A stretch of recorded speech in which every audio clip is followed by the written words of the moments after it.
work together with not only their classmates, but students from other classes in their grade level. Our staff has also participated in LEGO Coding PD to learn more about our opportunities there. Thanks to this PD, we are now going to be piloting LEGO Coding in the 24-25 school year. SAM Labs and LEGO Coding makes coding accessible for all learners, and it's the future of learning, not just in Wayne Westland, but throughout the world. Also, this upcoming year, all classroom teachers will have Sphero bolts or indies to implement robotics learning. We as a staff have embraced the STEM work, and we continue to explore all possibilities for what is going to make our school the best STEM school it can be for our Wayne Westland district. As a school team, we are building a solid foundation for what STEM education can look like in our district. We need a change in learning to attract more students, and Walker is on the path to do that. I invite all of you to come to Walker Winter and see the amazing things that are happening, and I challenge you to find better solutions to our current financial situation. If you have any questions or would like to know more, please do not hesitate to reach out to me. Thank you. Thank you.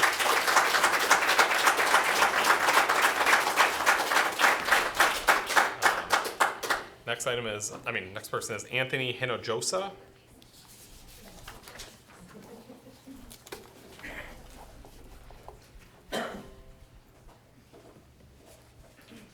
Good evening. I'm speaking on the behalf of a staff member who couldn't make it tonight.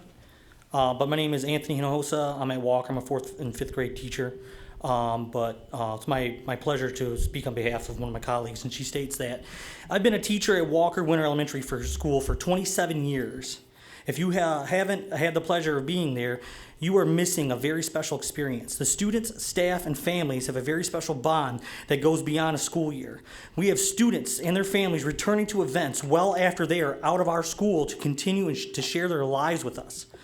You are getting cold data from the board office, which reflects only the numbers that may suggest closing Walker is the district's best interest. I implore you to remember that you don't work for the board office. You were nominated to represent your community and need to ask your own questions and utilize more resources of information before making a decision that will be devastating one of our most valuable communities. We have closed several other buildings to try to recover from the financial crisis, and yet here we are again.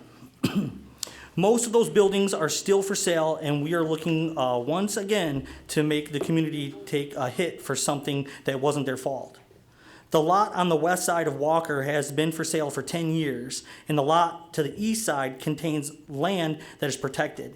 Not only that, but Walker Winter is considered a historical site since it began as a one-room schoolhouse.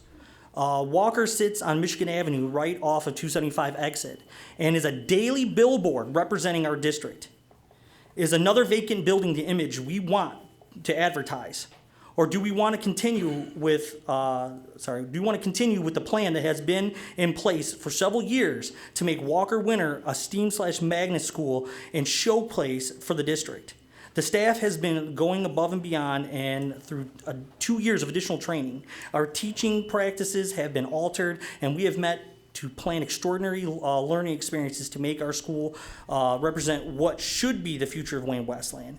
Please consider working together, not just with the board office, but the staff at Walker Winter and the community it represents. Before making this decision, the community and the future of the district is literally in your hands.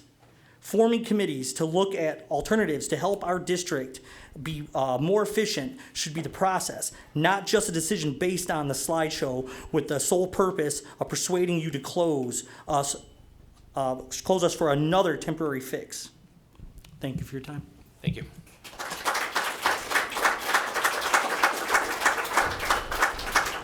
Next is Tandra Karpinski.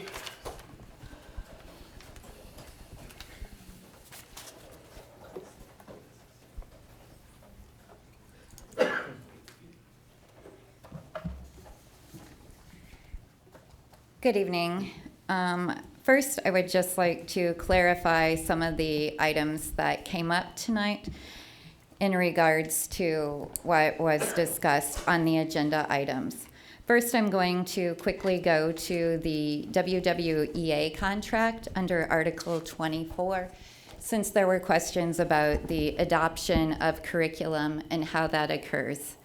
Specifically under Article 24.4, all new curriculum, district-wide textbooks, and proposed changes, including evaluative criteria and timelines for implementation, must be acted upon by Curriculum Council prior to review or adoption by the Board of Education.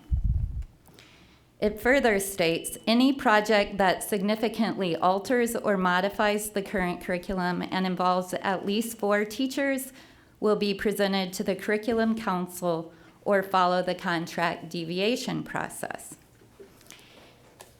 There are several other points in here that it highlights, and it specifically also states programs will not be fully implemented until basic materials as prescribed in the approved program have been obtained or are available for use. All new curriculum proposals and district-wide textbooks will contain timelines for implementation and procedures for evaluation. So I'm going to quickly move on because that wasn't part of what I had also came to talk about, but I wanted to clarify. Specifically, I wanted to clarify, as the MEA representative that is still in ongoing negotiations for the WWEA members in this district, I want to echo Ms. May's disappointment in the financial information and the lack of confidence we have in the figures we are given, as well as the timeliness they are received. For months, the WWEA bargaining team has been asking questions. In the board-adopted budget in June, we found errors. I believe they're now being called true-ups in this report. But I would specifically refer you back to what we are facing in bargaining challenges under Article 210, within a reasonable time prior to board consideration and adoption, general publication of major new or modified fiscal, budgetary, or tax programs, construction programs, or major revisions of policy, the board shall inform the association in writing and solicit the association's opinion before adoption. I apologize, I did also not get to speak to the other item, but I hope the board clarifies why we had a special board meeting that I was not able to attend to reconsider an enhancement millage that was voted and approved on in May. Thank you.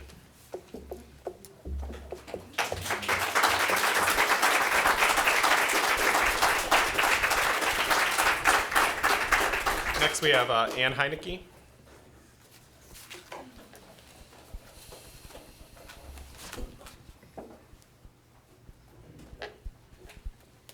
I just have 2 questions. My first being, in the packet that everyone gets, resignation, termination, can there be a section for retirement? Because it looks pretty bad when you have somebody that says resignation or termination that has served years in this district, and it says there's nothing that's honoring them with their retirement. And my second question is, all of the information tonight, the financial information, can the general public have access to that? Where can we find what was given tonight? Thank you. Thank you. You want to address that? Will today's presentation be published? On the website after it's board approved.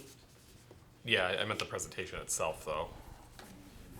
Because the other information about, things that went up and down and everything that went in there. Yeah, I mean, if the board would like that available, we can do that too.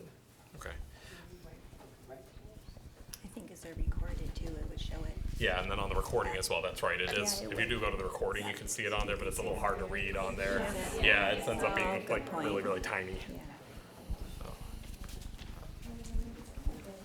Yeah. Next person we have is Stacy Fuller.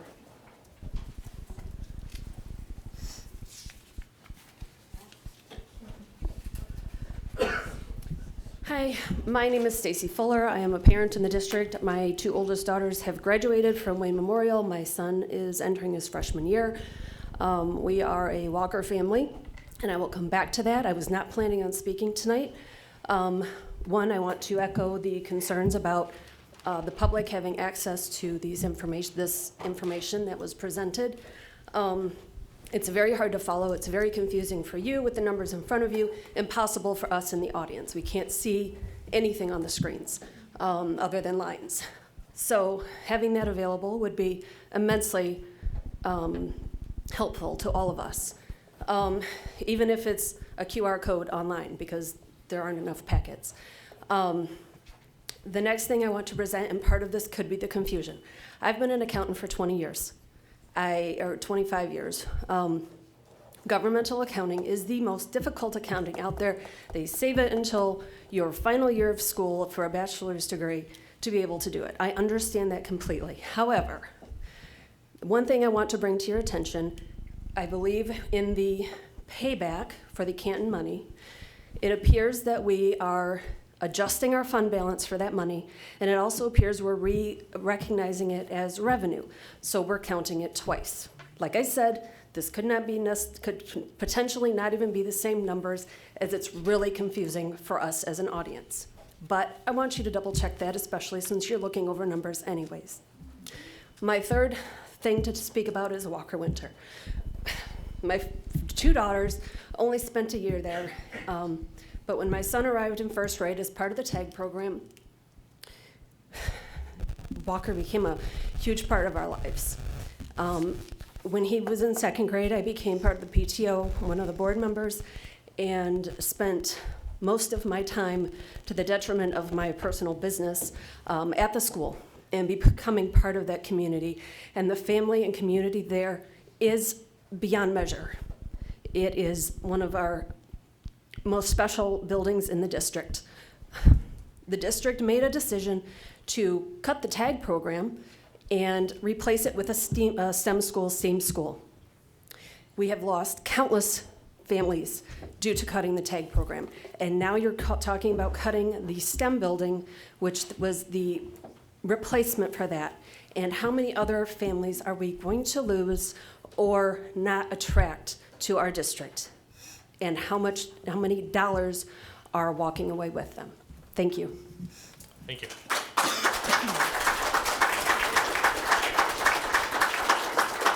Next up, Jennifer Crane.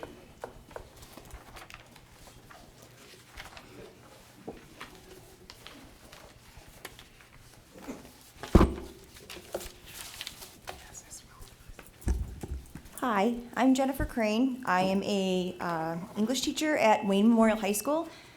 I just wanted to bring to the attention of the board that Wayne Memorial is a 3-floor high school. Our elevator quit working 2 weeks before the end of the school year. And you may think, okay, so, well, unfortunately, we do have several students who cannot walk upstairs. And I had 2 students myself who were not able to take place in the final exam preparations. Thankfully, their educational prowess allowed them to pass their exam without a problem.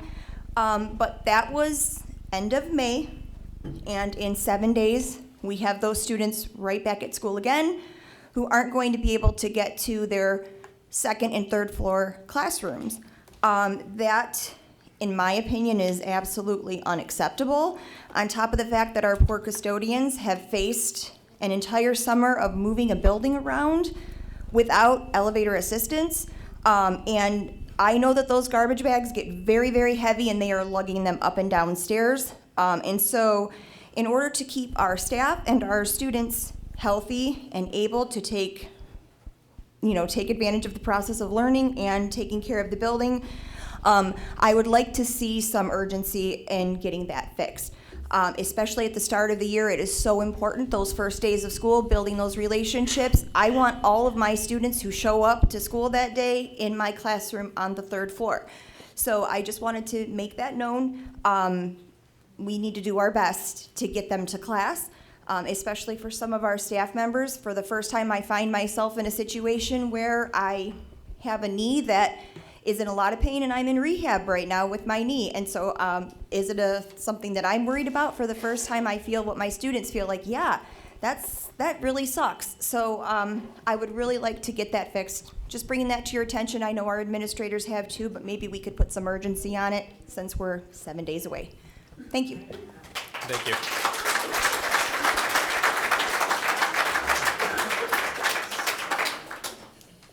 All right, I have no other forms in front of me. Sure. Make sure you fill out a form. Yes, sir.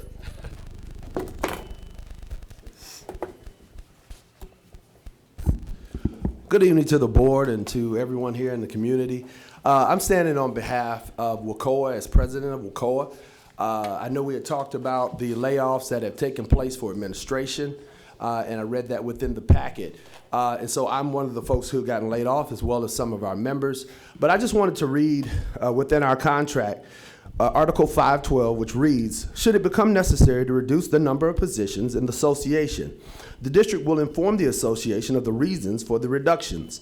The association shall be given the opportunity to suggest alternatives to such reductions before reductions are acted upon. Members not entitled to notice by statute whose positions are scheduled to be eliminated shall be given written notice of such no later than June 1st. And so I just wanted to speak to that from the standpoint, I understand, we all understand the climate that we have been in for the past year. But as a union, as a group who have been faithful, we depend on our contract to do what it's set to do. And we received no notification prior to June 1st. Had we received notification prior to June 1st, we would have been able to seek other employment and other means and other means in terms of taking care of ourselves. So along the lines of what Ms. May is talking about, we understand, we support the district, we support you all, we support our teams, but it's the way you do things, it's the way things happen that hurts people, that impacts people negatively. So I look forward to, we did file a grievance on this article along with a few others, and I'm looking forward to having discussions related to these issues in the near future. Thank you.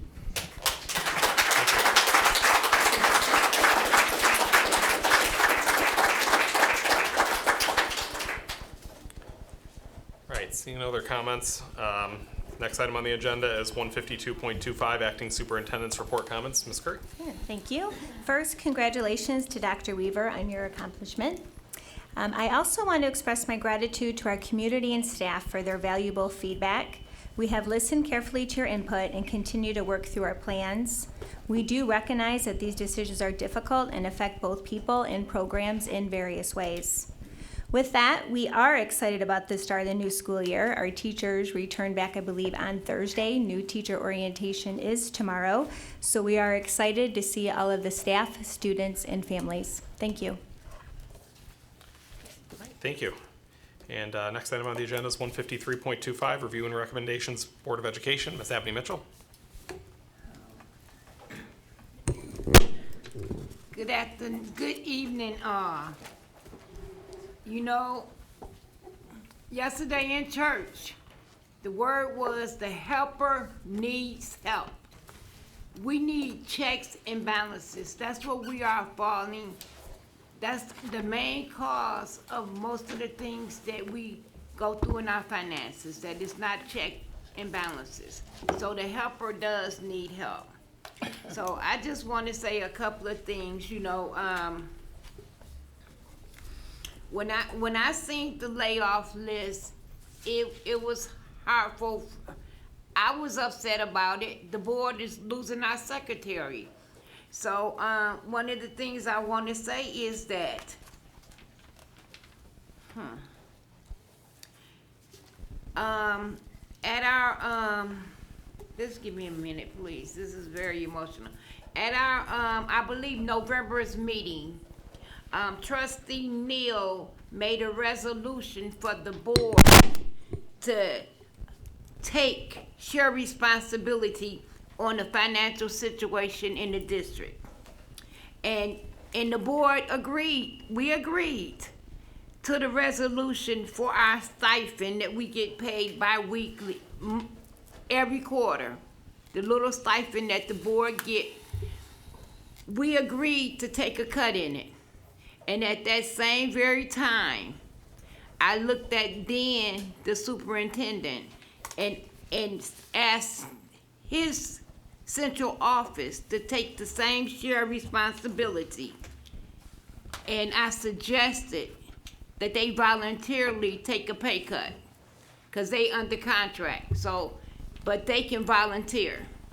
So tonight, I do the same thing with our acting superintendent. I take a look at her, and I asked her in her central office to take share responsibility in considering taking a pay cut. And I say this because the board did it. We have teachers, other non-instructional staff getting laid off. Everybody is taking a shared responsibility, and I believe that it's time for the central office to do so also. And the other thing is, like I said, we losing our board secretary, but the board has gave up so much. We thank Dr. Weaver for his presidential award, but our secretary, Melody Hines, she could have got that award this year, but guess what? The board made sacrifices. We went to no conferences this year. We went to no trainings. So these are the sacrifices that we made in our shared responsibility. Staff is being laid off. It's time for central office to do their shared responsibility. And the last thing I want to say, checks and balances. The helper need helper, and we need to support our CFO. You know, it's too many things. One thing is too many. Two things is too many, and three shouldn't happen at all. But we are all human, and looking at numbers with the human eye is very difficult to do. And moving forward, tonight we spent I believe almost $180,000. Moving forward, we need to have some kind of cut on spending and decide what we gonna spend on. And I guess the financial workshops will help with that. But moving forward, we need to be able to work together and come to an agreement before we get to where we at. But we all had to, because it's gonna be more cuts. That's the whole reality of it. But if we get that budget together and get them numbers together, we may not need no cuts. We don't know. We missing money, we adding money. Every time we do a budget review, the numbers is different. Thank you, everybody. Oh, it's, today, wait a minute, let me think. I can't count a little bit. It's 8 days before my birthday. Is it 8 days? Happy birthday to me. August 28th. No, it's the 28th. She gonna tell me it's the 27th. I said I thought. All right, Mr. Neal? Yeah, thank you. Well, I guess I wasn't going to say anything, but now that this discussion has come up about pay cuts, I'll add this so you know my feeling. I don't think that any unionized group or anyone under contract should be asked to cut their pay. We had to do that some years ago, mostly because of some sort of huge financial problem within the entire state. We have a problem here, of course. And to ask all of you to give up your pay for the solution to that problem would be wrong. So, because I used to negotiate contracts, I used to be my union's president, my philosophy always was the union should negotiate for the benefit of the people that are working.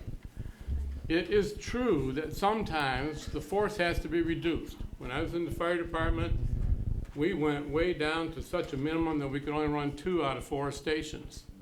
But the union still negotiated for decent living for the firefighters. It's up to the parent organization to determine the level of service.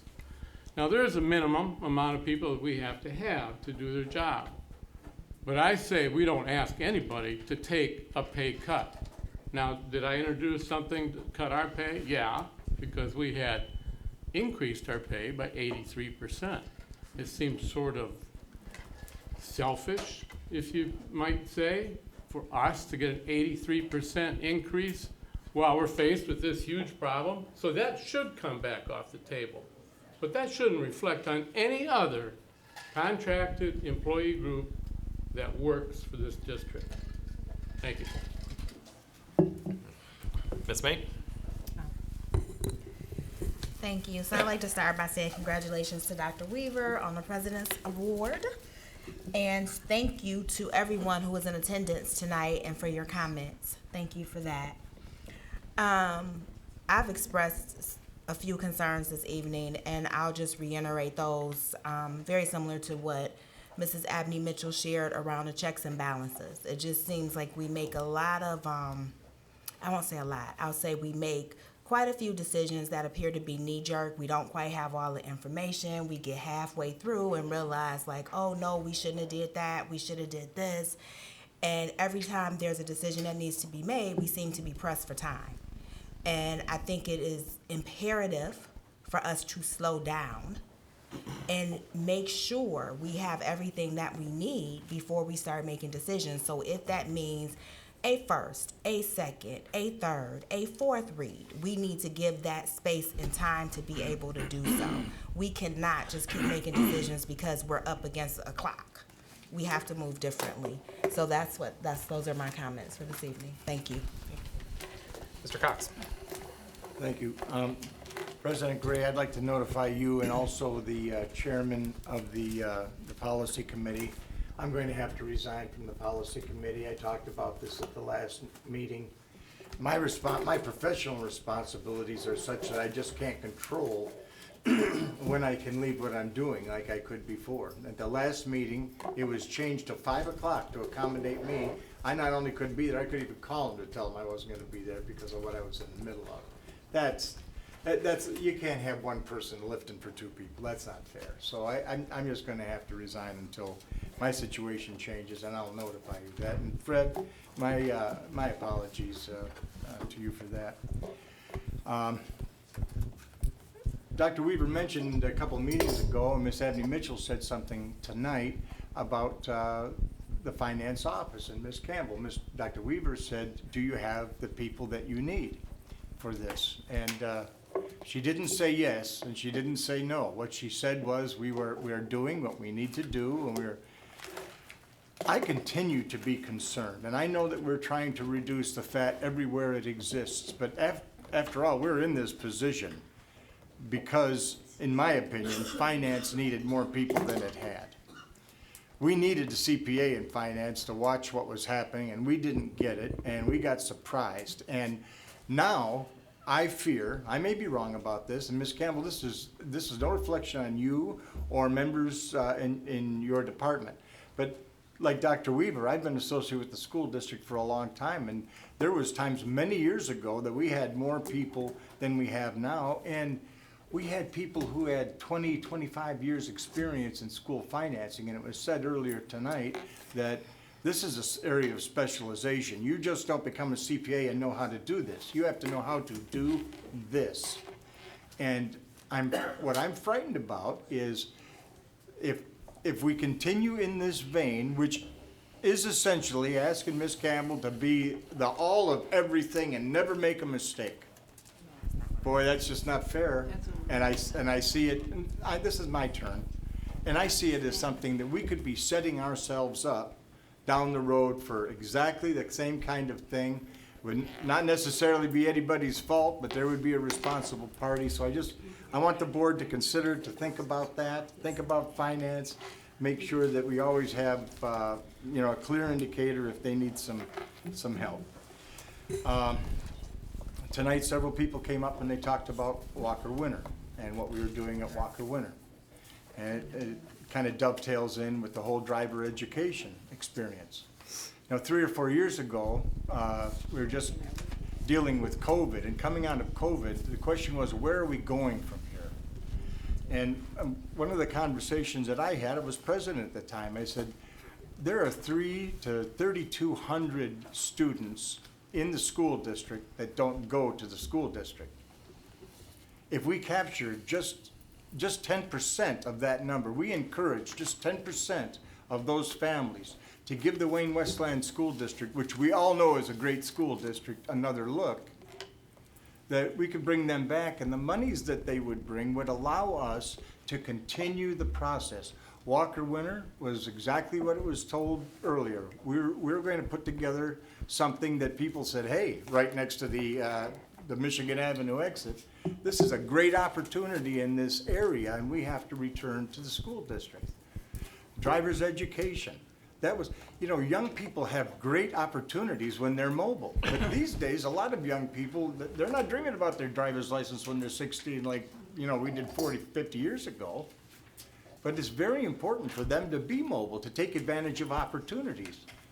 And that's something that we're not going to be able to do. There are many, many other things like that were all designed, athletics, for instance. You know, young people, especially young people that are active in athletics and they have proficiency in athletics, they seek out those school districts that want to promote their interests. And we wanted to create an environment here where people would say, no, I'm not going to Belleville, I'm going to Wayne Memorial, I'm going to John Glenn. All of these initiatives, the training firefighters and paramedics in association with the city of Westland through a joint venture, the relationship that we had with so many universities in the area, all of these things were designed to have people take another look at our school district. Now you're coming up and you're asking about something that, frankly, there's nothing to talk about with it. There's no choice.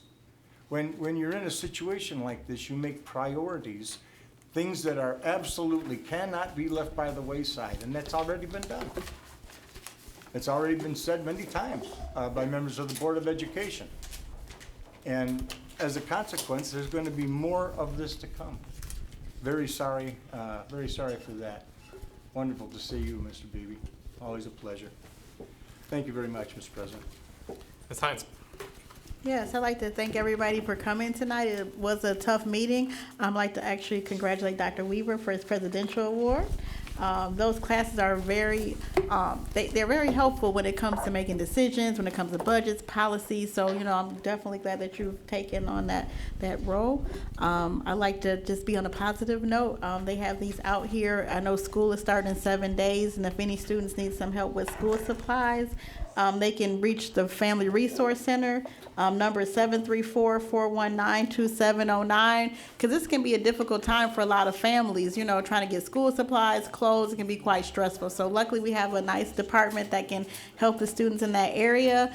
On another positive note, so we are trying to bring back the Wayne Westland Greater Area Kiwanis Club. So in 2018, I was the president, and looking at the state where they're not funding literacy, that would be a really good organization to help with literacy. They have a lot of programs. So we're actually going to have another meeting. We're trying to get our chapter chartered. It's going to be August the 27th at the Westland Library at 3:15. So anybody who's interested in doing the Kiwanis, we want to go to the schools, you know, help the kids with service, you know, literacy programs. Eric Sabri, the Wayne County Treasurer, is actually a Kiwanian. So, you know, we have a lot of resources. Mr. Glenn Anderson, our Wayne County Commissioner, is the Kiwanian. So that will really help, you know, with helping kids to read and literacy. There's another lady, her name is Miss Adelina Ramos. She has a daycare they're doing. A grand opening is going to be September the 6th over at 35270 Natkin Boulevard, Unit 501. It's called Kids Purpose. One thing I do like about that, they're doing some outside of the box. They help families who don't really have a lot of money with the daycare. They do like the diapers, food, different resources, and she's like one of the first ones that's going to be able to help do the wraparound services when it comes to like mental health, different resources and programs to help some of the kids in the daycare. So they're having a grand opening the 6th. And one thing too, a lot of parents that's working the night shift, they're going to be open 24 hours, and they're doing another location in Detroit. So I know that could be helpful sometimes with certain families when it comes to daycare. And again, it's kind of rough, but you know, when I joined the board in 2014, we were going through these same situations. As long as we work together, we can get over it. We got through it. We had a surplus, and we have to make some tough decisions. Julie, you're doing a really good job, Ms. Campbell. I know it's quite difficult. I definitely wish we had some additional resources to help, because like you said, every day it changes. And unfortunately, we didn't expect to have the $3 million tax situation with the county. We didn't expect to have the state cut so many funds. I'm really disappointed in that, because I'm really big on, like, you know, career, skill trades, workforce development, robotics, you know, literacy. I'm just really surprised they would cut some of these programs. That's like the base. So, you know, and that's why it's important to reach out to our legislators. They're the ones that create the laws. So we need to make sure that they're having our best interests, you know, when it comes to our kiddos. So thank you. That's it. All right, Dr. Weaver. Yes, thank you, Mr. President. Couple of quick comments tonight. First of all, it was good to see Mr. Ambrose and Mr. Roshan with us tonight, who will be on the board in January. And so I thank them for coming tonight. Also, you'll be getting some mail-outs, emails for policy committee to see the committee, what the committee has been working on, and we'll get that out very soon. We have a meeting tomorrow, and Mr. Cox, I want to say to you that I am truly sorry that you won't be able to continue with this committee. Now, I want to say this next thing, and I want to say it in terms of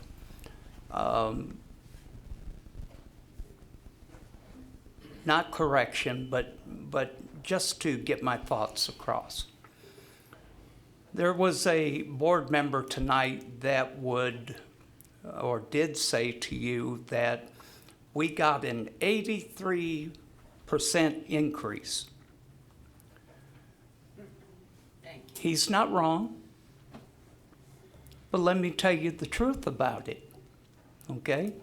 Anybody can tell you you got a percentage of an increase and those types of things, but the fact is that I have served on this board for 20 years and received the same pay every year.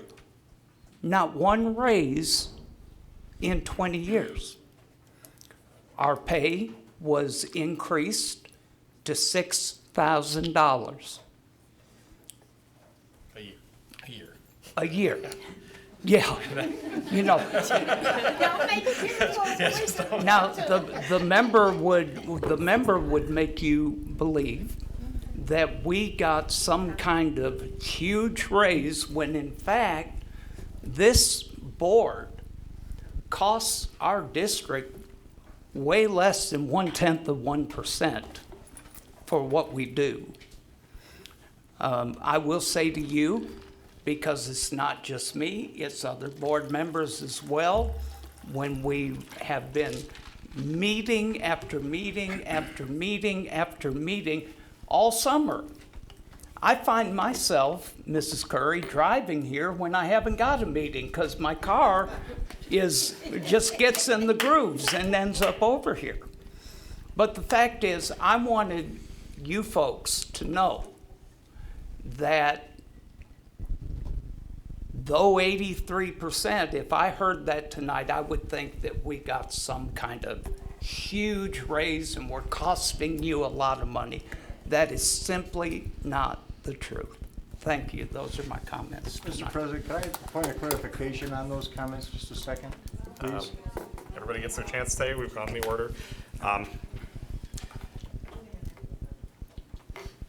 So first, I want to do something nobody else has done tonight. Welcome you all back. I mean, this is our last meeting. Well, now we'll have another one, but we have a lot of teachers in the room here, and the school year is going to start next week. And some of you know are returning this week, I believe, to buildings. But welcome you all back to the start of the new school year, and thank you all for being back, and thank you for what you're going to do for our students this year.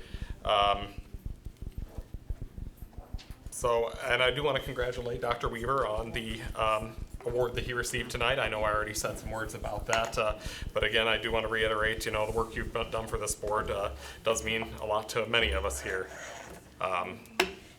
And then I just want to make a clarification on the Walker Winter subject. Over these past few months, we've had workshops, we've had meetings where we've talked about potential financial ideas. And Ms. Curry's made this very clear in the meetings. Just because something is presented in one of those meetings, it does not mean we are doing it. These are ideas we're having, and we are attempting to have these ideas out in the open. He said it was done. He said it was. Well, that's just because he said that. I don't know if, these meetings are open. You've seen, there has been no vote on this subject. There was no vote tonight. There was no vote last month. There has been no vote on this. Just because something is brought up in one of our workshops as an idea does not mean it is something that is going to happen. Just because that has been set up here does not mean that is true. We are having these conversations. We are costing things out because at the end of the day, we are in a financial situation where it would be irresponsible for us to not look at the finances of any potential option that we have. But just because we look at options doesn't mean we're going to choose them all, because as Mr. Cox mentioned, we do need to prioritize. But it's hard to prioritize when we don't know all the information about everything. So that's what we're doing here. Just some of these conversations are being had out in the open, again, for the sake of transparency. I promise you, as long as I'm president, any decision regarding a school building closure will not happen in a special meeting that nobody knows about. It will not happen in an amended agenda that happens that day. It will happen after multiple meetings of open discussion about that subject. So I thank you all for coming here tonight and talking about that, because you've all given us a lot to think about as a board when it comes to the subject. So please continue to communicate those things. That's why we're having these conversations in the open, so that we do have an opportunity to have the public come and give their feedback on these topics. And I want to wish you all a great school year, and for any parents, a great school year for your kids. Thank you all for being here tonight. The next item on the agenda is 154.25, adjournment. So moved. Do I have support? All in favor? Aye.